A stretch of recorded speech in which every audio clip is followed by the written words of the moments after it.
السلام عليكم متابعينا الكرام.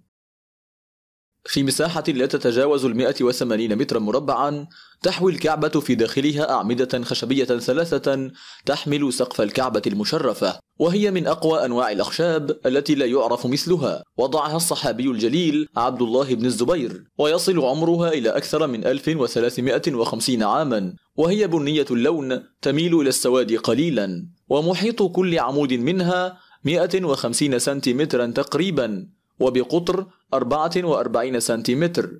ولكل منها قاعدة مربعة خشبية منقوشة بالحفر على الخشب.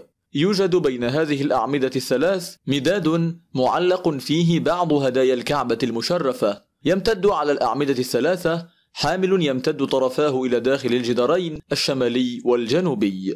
ووفقا لرئاسة الحرمين، فإن الركن الشامي على يمين الداخل إلى الكعبة المشرفة يضم بناء الدرج المؤدي إلى السطح، وهو عبارة عن بناء مستطيل شكله كالغرفة المسدودة بدون نوافذ، وللغرفة باب عليه قفل خاص، وعليه ستارة حريرية جميلة مكتوب عليها ومنقوش بالذهب والفضة. كما أن أرض الكعبة المشرفة مفروشة بالرخام، أغلبه من النوع الأبيض والباقي ملون.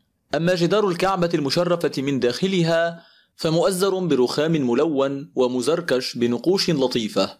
تغطى الكعبة المشرفة من الداخل بستارة من الحرير الأحمر الوردي مكتوب عليها بالنسيج الأبيض الشهادتان وبعض أسماء الله الحسنى على شكل 8 أو 7 متكررة. وكسي بهذه الستارة سقف الكعبة المشرفة أيضا. كما يوجد داخل الكعبة المشرفة 9 أحجار من الرخام مكتوبة بخط الثلث بالحفر على الحجر، إلا حجرا واحدا مكتوبا بالخط الكوفي البارز.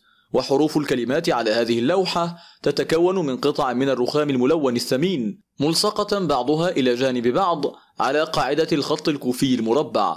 كل هذه الأحجار مكتوبة بعد القرن السادس للهجرة. وفي الحائط الشرقي وبين باب الكعبة المشرفة وباب التوبة وضعت وثيقة خادم الحرمين الشريفين الملك فهد بن عبد العزيز آل سعود، محفورة على لوح رخام تشير إلى تاريخ ترميمه الشامل لبناء الكعبة المشرفة. وبذلك صار عدد الأحجار المكتوبة في باطن الكعبة المشرفة 10 أحجار كلها من الرخام الأبيض. إذا استمتعتم بمشاهدة الفيديو لا تنسوا الإعجاب والتعليق والاشتراك بالقناة. شكرا لكم.